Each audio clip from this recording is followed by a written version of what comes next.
Hello,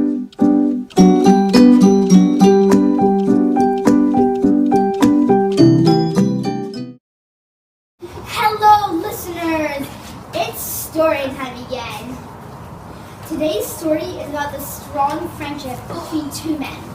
Listen and you'll hear how one of these men was ready to give up his life for his friend's sake.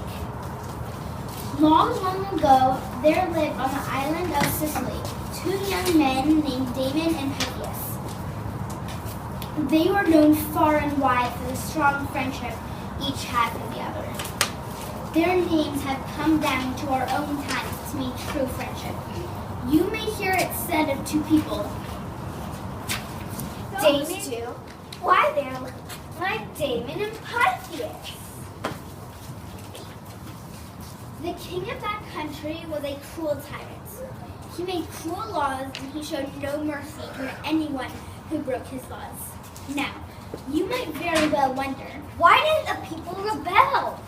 well, the people didn't dare rebel because they feared the king's great and powerful army. No one dared say a word against the king or his laws, except Damon and Pythias. One day, a soldier overheard Pythias speaking against a new law the king had proclaimed. Hello there. Who are you that dares to speak so about our king? I'm called Pythias. Don't you know it is a crime to speak against the king or his laws? You are under arrest. Come and tell this opinion of yours to the king's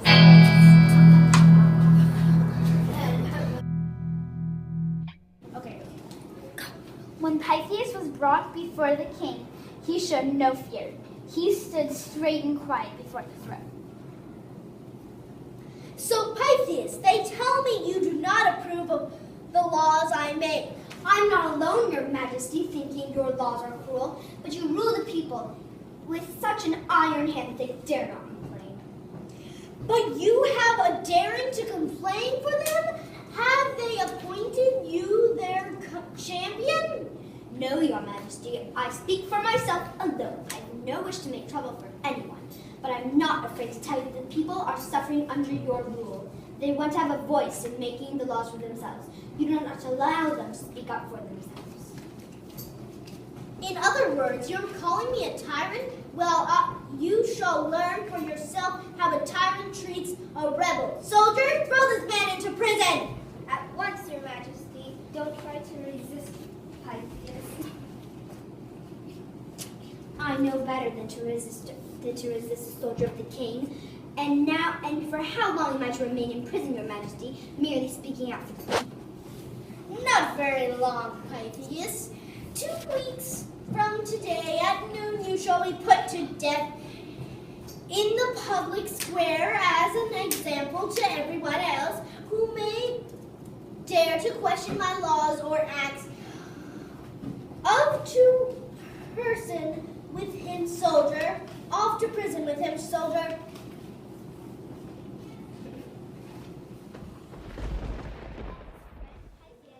When Damon heard that his friend Pythias had been thrown into prison and the severe punishment that was to follow, he was heartbroken. He rushed to the prison and persuaded the guard to let him speak to his friend. Oh, Pythias, how terrible to find you here. I wish I could do something to save you. Nothing can save me, Damon. My dear friend, I'm prepared to die. But there is one thought that troubles me greatly. What is it? I will do anything to help you. I'm worried about what will happen to my mother and my sister when I'm gone. I'll take care of them, Pythias, as if they were my own mother and sister. Thank you, Damon. I have money to leave them, but there are other things I must arrange. If only I could go see them before I die. But they live 2 days from here, you know. I'll go to the king and give him and beg him to give you freedom for a few days. You'll give your word to return at the end of that time. Everyone in Sicily knows for a man who has never broken his word. Do you believe for one moment that the king would let me leave this prison, no matter how good my word has been all my life? I'll tell him that I shall take your place in this prison cell. And I'll tell him that if you do not return by the appointed day, he may kill me in your place. place. No, Damon. You must not do such a foolish thing. I will not let you do this. Damon, don't go. Damon, my friend, you may find yourself in a cell beside me. I will take his place in the prison cell until he comes back. If he does not return, then you may take my life in his place. What did you say, Damon? I'm so certain of Pythias that I am offering to die in his place if he fails to return on time. I can't believe you mean it. I do mean it, Your Majesty.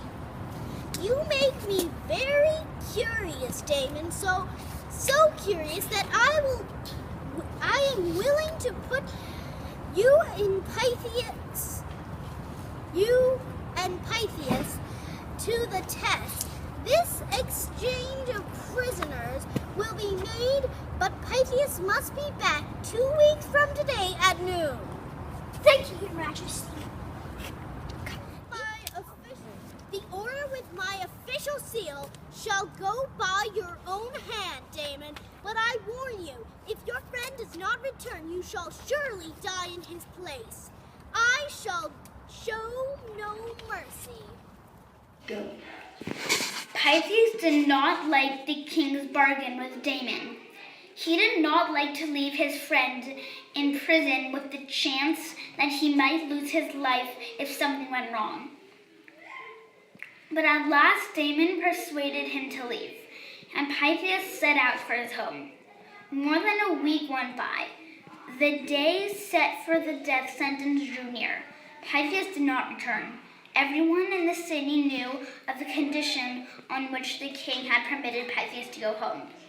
Everywhere people met, the talk was sure to turn to the two friends. There's no telling what a man will do when it's a question of his own life against another's. But if Pythias doesn't come back before it's time, he'll be killing his friend. Well, there's still a few days' time. I, for one, am certain that Pythias will return in time. I am just certain that he will not. Friendship is friendship, but a man's own life is something stronger, I say.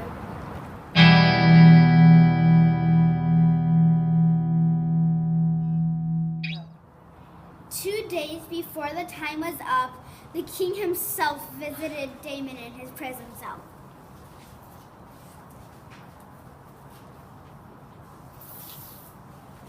You see now, Damon, that you were a fool to make this bargain. Your friend has tricked you. He will not come back here to be killed. He has deserted you. I have faith in my friend. I know he will return. We shall see. When Pythias reached the home of his family, he arranged his business affairs so that his mother and sister would be able to live comfortably for the rest of their years. Then he said a last farewell to them before starting back to the city. Pythias, it will take you but only 2 days. Stay another day, I beg of you. I dare not stay longer, Mother. Remember, Damon is locked up in my prison cell and gone. Please don't make it harder for me. Farewell, don't weep for me. My death is to bring better days for all our people.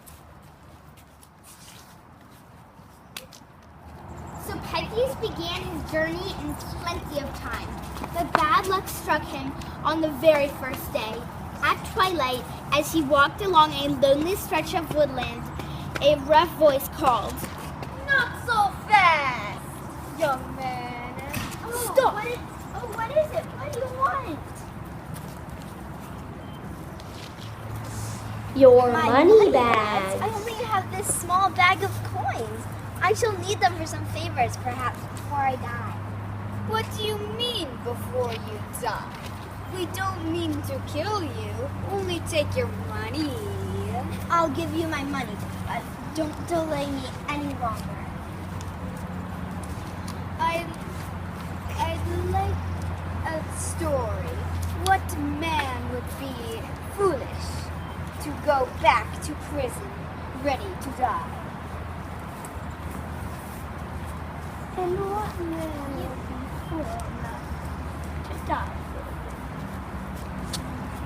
We'll take your money, all right, and we'll tie you up while we get away. No, I must get back to free my friend. I must go back.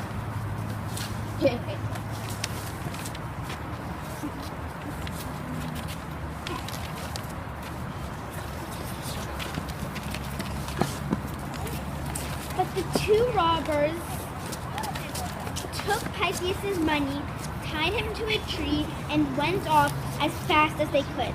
Pythias struggled to free himself. He cried out for help as loud as he could for a long time, but no one traveled through that lonesome woodland after dark. The sun had been up for many hours before he finally managed to free himself from the ropes that had tied him to the tree. He lay on the ground, hardly able to breathe. After a while, dizzy from hunger and thirst and his struggle to free himself, he set off again. Day and night, he traveled without stopping, desperately trying to reach the city in time to save Damon's life. The last day, half an hour before noon, Damon's hands were tied behind his back, and he was taken into the public square. The people muttered angrily as Damon was led in by the jailer. Then the king entered and seated himself on a high platform. Long live the king.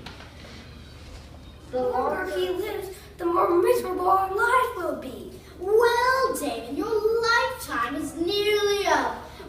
Where is your good friend Pythias now? I have faith in my friend. If he has not returned, I am certain it is through no fault of his own. The sun is almost overhead. The shadow is almost at the noon mark. And still your friend has not returned to give your life back. The sun is almost overhead. The shadow is almost at the noon mark. And still your friend has not returned to give you back your life. I am ready and happy to die in his place. And you shall, Damon, jailer, lead the prisoner to the... Jailer, lead this man to prison. Look, it's Pythias! Pythias has come back. Let me through. Damon! Pythias! Thank the gods I'm not too late. I would have died for you gladly, my friend. Set them free! Set them both free! Of the city, never in all my life have I seen such faith and friendship, such loyalty between men. There are many among you who call me harsh and cruel, but I cannot kill any man who proves such strong and true friendship for another. Damon and Pythias, I set you both free. I am king. I command a great army. I have stores of gold and precious jewels, but I would give all my money and power for one friend like Damon or Pythias. And I was the narrator. My name's Anna, and I was the mother/head of tech. I'm Lily, and I was the king. I'm Emmanuel, and I was second robber and second voice. I am Aaron, and I was Damon. I'm Ayla, and I was Pythias. My name's Marnie, and I was the king's soldier. And a big bow.